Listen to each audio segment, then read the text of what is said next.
For some reason, filming a most anticipated releases video is one of my favorite videos to do. I love looking at books that are coming out and just getting really excited for them. So here is part one of my anticipated releases for the year 2017.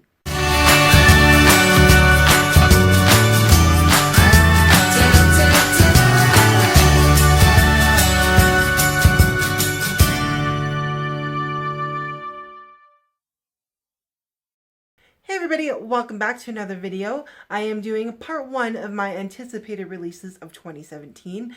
Now the reason I call this one a part one is because there might be more releases toward the end of the year that got added on that I don't have or don't really know about yet. So there might be some more books that I'm introduced to later on that I'll be anticipating. Now I'm going to be mentioning one July and one November release, but most of these are going to be January till May is where the bulk of these are coming out because winter and spring are sometimes a just really slow release year. Fall is kind of the big release month, but I don't have enough books to leave those two books just in case I don't have any more books to add. So without further ado, here are my most anticipated releases for the year 2017. Now, I will be saying the release dates for these, but I do not know if Canada and the US have different release dates for books. I know we do for movies, but I'm really confused about release dates. But everywhere I look, including Amazon.ca, tells me that The Returning is not out until January 17th. But on Boxing Day, I found a copy at my local bookstore and I picked it up. But I was not anticipating it being there because I was waiting for it to come out January 17th. But The Returning by Rochelle Decker, which is the third book in the Sears trilogy, as far as I see on the internet, has a release date for January 17th, including Rochelle Decker's social media is saying it's out on the 17th. So I'm not too sure why I was able to pick it up, but if any of you guys already have it, let me know in the comments down below, or if you know how the US-Canada release dates work. That would be awesome if somebody knows that. But The Returning by Rochelle Decker is the third book in the Sears trilogy. It is also our Coffee Chapters and Christian YA Book Club book pick for January. Now, it is a third book in the series, so if you guys want to read The Choosing and The Calling and then just join us for the live show, we might try to keep the live show spoiler free for you guys so we can talk about the entire trilogy or where you guys are at, and we won't spoil anything for The Returning or The Calling if you're only on The Choosing, because Melanie is also just on The Choosing. So we're going to try and just maybe talk about the trilogy as a whole and try not to get too spoilery. So let me know what you guys think in the Coffee Chapters Goodreads group. I'll leave that linked down below. Because it is a third book in the trilogy, I'm not going to go too much into it, but this carries on the story of the Sears and their fight against the Authority City and some of the events that happened in The Calling, and that is all going to come full circle and around in this completion. The rest of these in January are all coming out January 31st. One that I'm anticipating is a graphic novel set in a world of a book series I adore, and that is Wires and Nerves Volume 1. This is a Lunar Chronicles graphic novel by Marissa Meyer, and I feel like a loser because I completely forgot to look up the artist for this, but Marissa Meyer's world of the Lunar Chronicles is coming into a graphic novel form starring Eiko the Droid, and I think I'm saying that right. That's how I said it in my head. So Eiko the Droid from the Lunar Chronicles, who I adored, is getting her own little graphic novel series where she's hunting down some rogue warriors and soldiers from the Queen's army from Lunar and kind of wrapping up the aftermath of the war. The artwork looks pretty good from some of the sneak peeks we've been given through Marissa Meyer's social media, so I'm excited for this. Plus, it's going back into the Lunar Chronicle world, which I'm not going to complain about because I really enjoyed those books. The next one is Caraval by Stephanie Garber. Now, this is a debut book. I wasn't too sure if I wanted to put this on here because I'm not too sure if I'm going to like it or what the content is going to be. I might just borrow this from the library, but I've heard some really good buzz about it from people who have advanced reader copies, and some people who I like to follow their reviews have really enjoyed this book and really enjoyed this story. Some kind of describe it as a young adult version of The Night Circus, which I haven't read yet. So it sounds really fascinating with that circusy magic.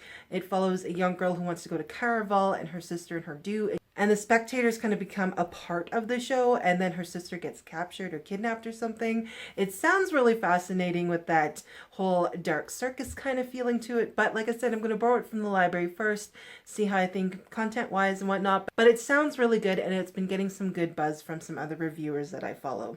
The next one is a movie media tie-in to the live-action Beauty and the Beast that is coming out in March, and this book is coming out January 31st, and that is Beauty and the Beast Lost in a Book. And this, like I said, is a tie-in to that. It kind of, Belle starts to discover different worlds through a book, from what I discover. It sounds really good. It's Disney. It's Beauty and the Beast, and it just sounds so charming, and the idea of getting lost in a book, and that you can't judge books by their appearances, or you can't judge by appearances, which is a huge thing of Beauty and the Beast. So it sounds really fun, and it's also Disney and Beauty and the Beast, so I'm on board for that and kind of excited for it.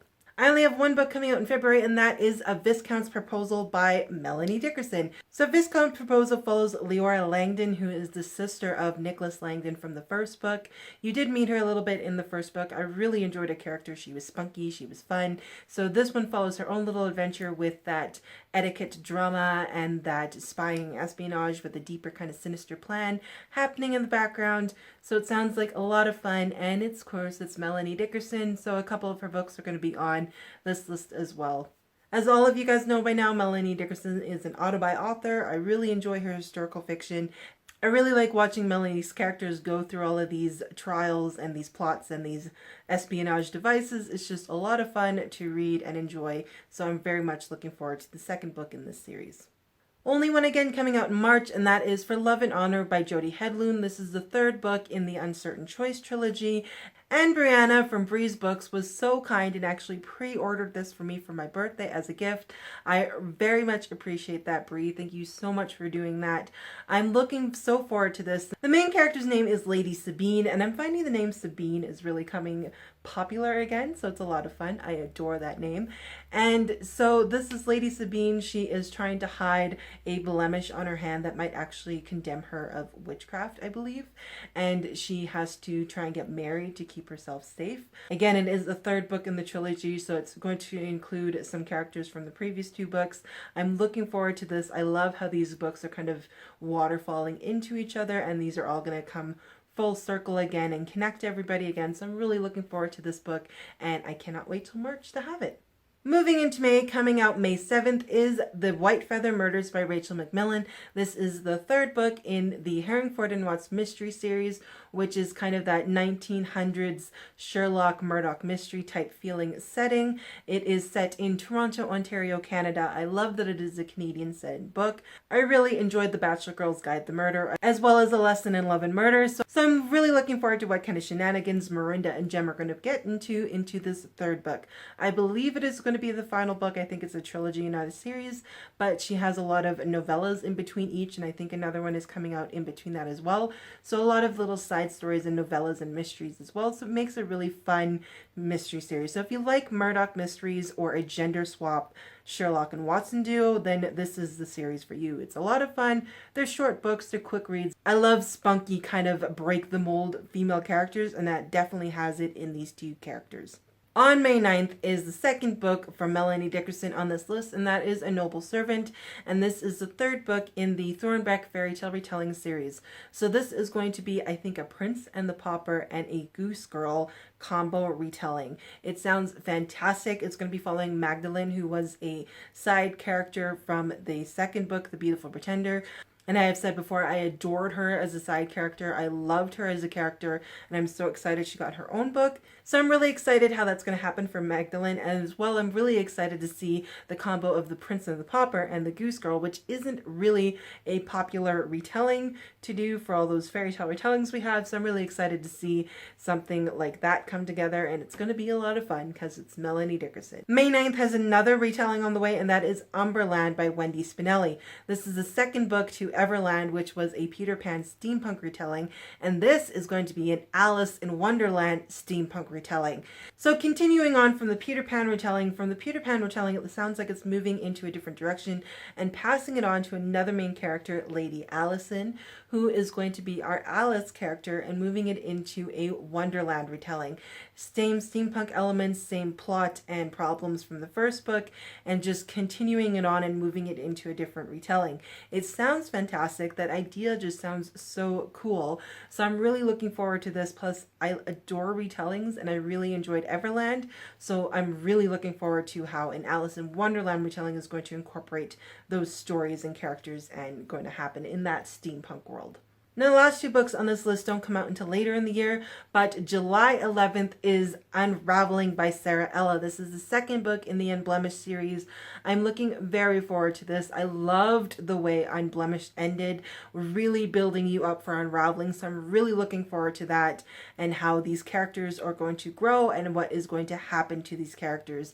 It sounds so cool, so I'm really looking forward to it. Plus, it has an amazing cover. I adore this cover. It just screams Sarah Ella. So it's really fantastic and I'm really looking forward to how this is going to continue.